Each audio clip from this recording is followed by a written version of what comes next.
Hello, guys. John here from the Board Breakdown podcast. Thank you very much for having me on. So, what made me start supporting Middlesbrough?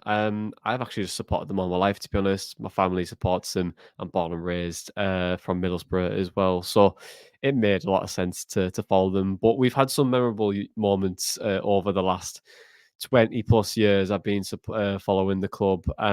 90s of Emerson, Janino, Ravanelli, and all the money that was invested into that, and then the cup finals, of course, had it in. And then secondly to that, finally winning the trophy in 2004 and going on a European journey from 2004 to 2006 onwards, which was very, very special in itself. And at the time, you as a kid, you think that it's the norm, but turns out it really isn't because, since 2009, we've been in the championship near enough, apart from that one promotion season under Karanka. And yeah, it's been a bit different. Obviously, you go from the likes of Ravanelli, Juninho, Emerson, Mendieta, Hasselbank, Viduka, Southgate, etc., to lesser championship players. Isn't always the greatest, but as we've adapted now, it's getting a lot more fun for sure.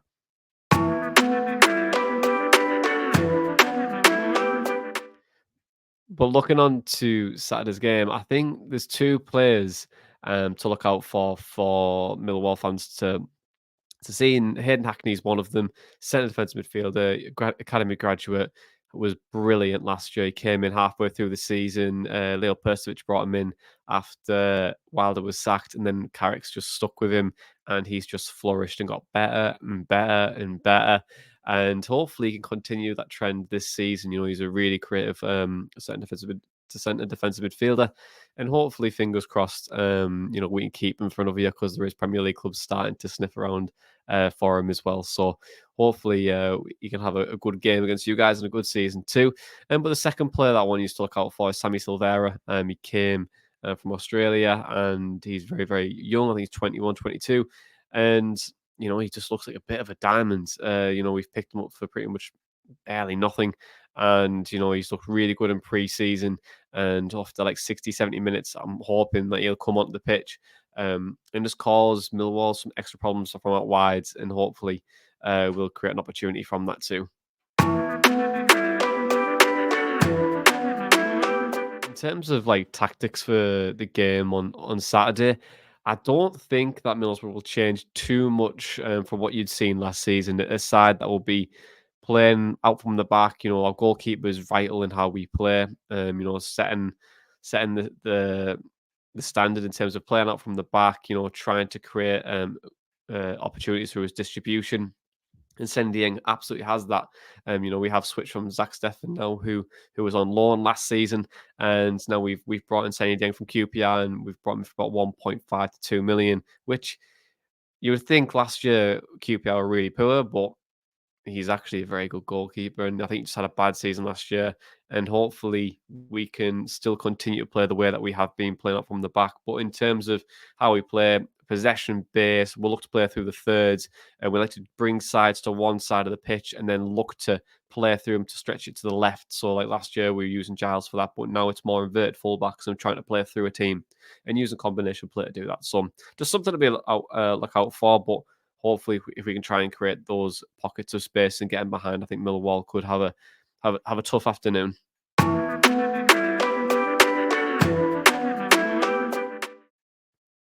In terms of home advantage, yeah, like naturally, I think that definitely counts. But early in the championship season, you'll tend to find that you'll see freak results, and home matches don't really matter too much because you'll see that, like, especially on the opening day, that you'll see where teams are very prepared and some teams are slightly underprepared.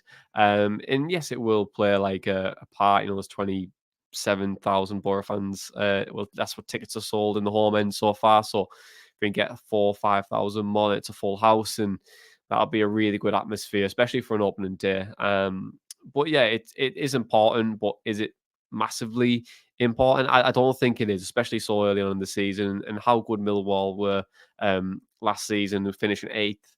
I think it's going to be a really difficult game for both sides, and especially with Borough having injuries, I don't think home advantage will take is too much of an advantage for us. But how do I rate our chances? I I think we will win the game. I definitely think we will. I think we've got enough quality there to do it. You know, we are without Akpom, and he's also linked with a move away now. You know, we are without a striker. Well, main recognised striker from last year. We've lost Cameron Archer, we lost Giles, so we've lost some really key players to the squad. But I do think we've still got a good base. You know, we've brought in some good young players like Alex Gilbert, Rav Vandenberg, who's a centre half, and Sammy Silvera. You know, we brought some goalkeepers in there, like Seny Dieng as well. So we've still got enough quality there. Marcus Force is really key for us on that right hand side, or playing up top. Josh Coburn could return. Johnny Howson could return as well. They've both been injured. So we currently have injuries. We haven't fully replaced some of the signings that we had last year. But I think we've just got enough. I think we might just scrape a victory on Saturday.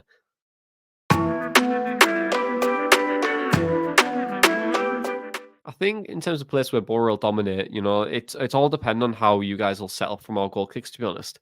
What we'll find is if a team looks to heavily press us, we will probably play through them, which is a bit of a strange thing to see. You know, it's heart in your mouth type moments, I think, for some fans. But you know what Borough have done previously, they've let teams press them and then play through them, create loads of space in behind, and then get them on like a type of a transition and play through them. So that is where we probably dominate the play. I think we will dominate possession for long periods and long spells. Previously, we'd use the wings to utilize that, but now I think we might just have more of an impact in that in the central areas and try to make things a little bit more difficult for opposition teams. Last year, one of the biggest weaknesses that we had was that teams would play with a box midfield. So then we'd have to try and spread the ball out wide. But now with the inverted fullbacks, that kind of mitigates that and also allows you to push players up the pitch as well. So I think that might and hopefully it does rectify a couple of things for a team that's maybe going to sit off slightly. But Millwall have nothing to lose. They can really go for this game. And I'm expecting them to as well. I don't expect them to sit back and try and defend out. I'm hoping they come here with a bit of aggression and try and stamp their authority on the game. And I think that's probably the best way that they could probably do that, to be honest, and try and get a result is by getting on the front foot and being a bit like aggressive on how they play rather than just sitting back. Because I think if they do sit back, Middlesbrough will keep the play and try to create more and more chances, and that's how we beat quite a few teams last year. Any local specialty dishes? Obviously the parmo. You know, the parmo is famous in Teessides. You know, the chicken parmo. It's about 2,500 calories probably in one of them. It's chicken, bechamel sauce, cheese, fried, and just chips, and you get a bit of salad, but no one eats a salad. But yeah, every pretty much takeaway has them. There's some in the ground for a parmo on a bun. Is expensive, but most pizza shops, there's restaurants that have them as well. It's just a really good delicacy around here, and it is just unreal. Just if you can have a parmo from pizza shop or something, it's great.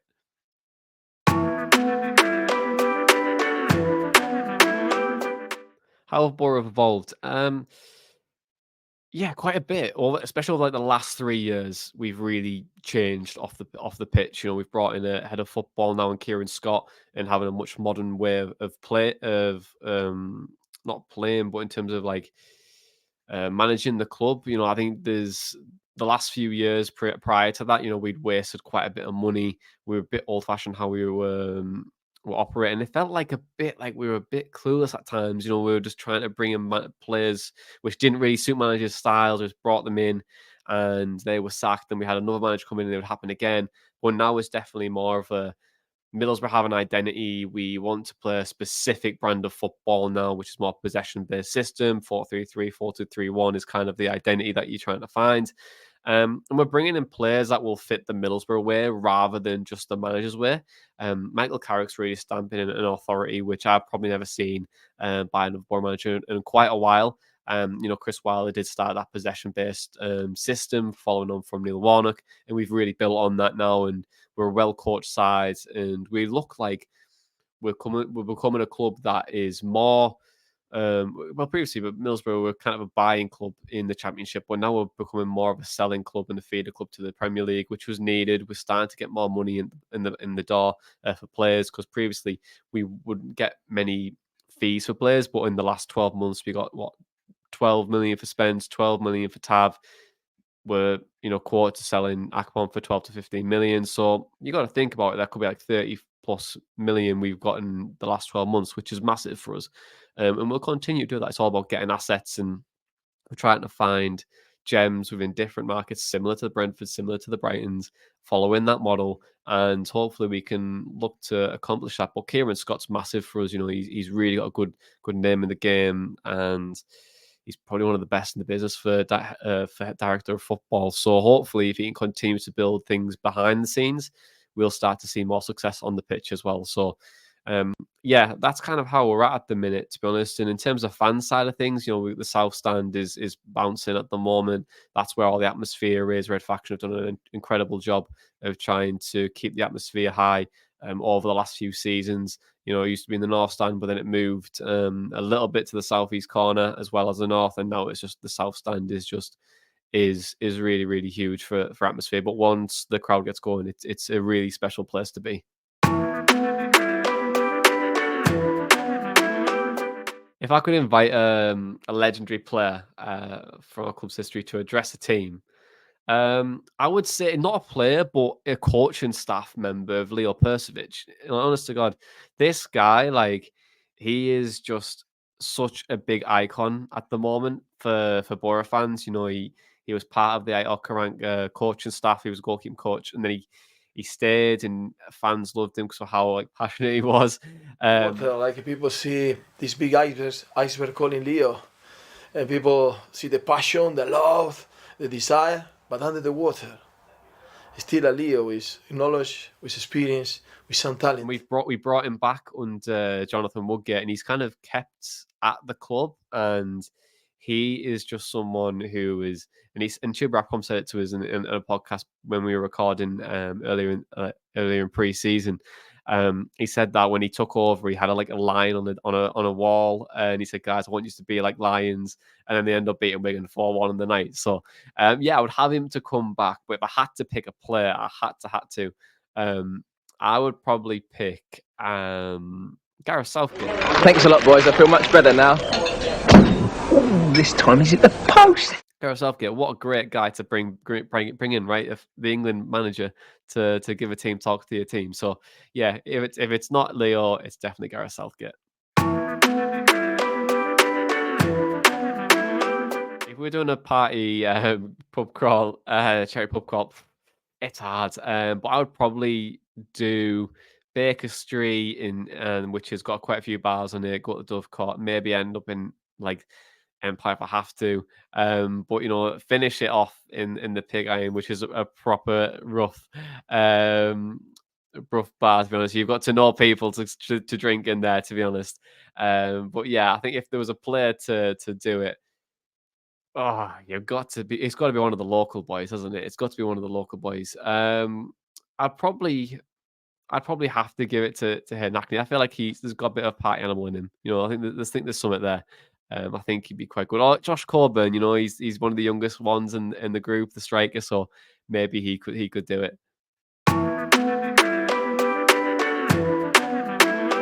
Eric was a character from a famous movie. I would probably say I would go Avengers. I'm doing be an Avenger, so a Marvel film, and I feel like he'd just be like Captain America. Do you know? I believe this is yours, Captain America. It's like someone who is just like, he's by the book. He brings people on board, and if he wants to have super strength, then great. But the beautiful thing is he's always one step ahead, Captain America, isn't he? So was Carrick in his playing career.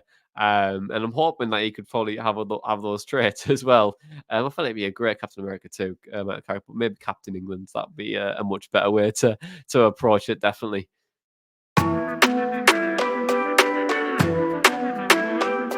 If I could swap a Millwall player, I would go for. Oh, interesting one. I'd probably go Fleming Fleming, because we don't have a striker at the minute. For probably, yeah, Morgan Rogers, who's just signed for us. He's done an excellent job for Millwall the last couple of last year or two, and I feel like he'd just be a really good fit for what we were trying to do during the game. And also he'd cause your defenders absolute havoc as well. So I'd definitely probably swap him over as well.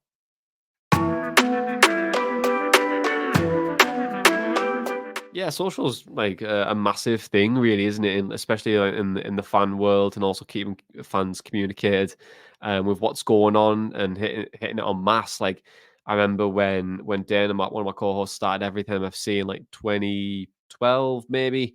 Yeah, 2012, and there wasn't many news pages on Twitter or Facebook or anything like that. And then now you've seen, and then we developed that, and we've moved into a podcast.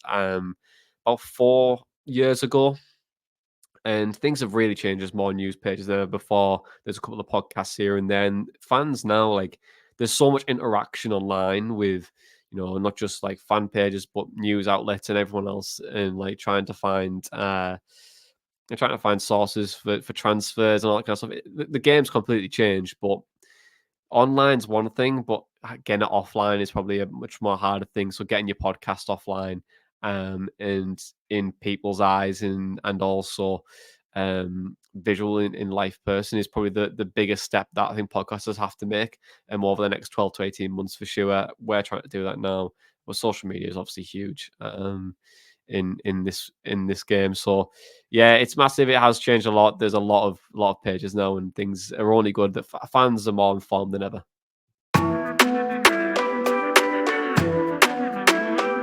So the show we do is called the Board Breakdown Podcast. It's been around for about 4 years now, and we're pretty much everywhere on every podcast provider, on YouTube.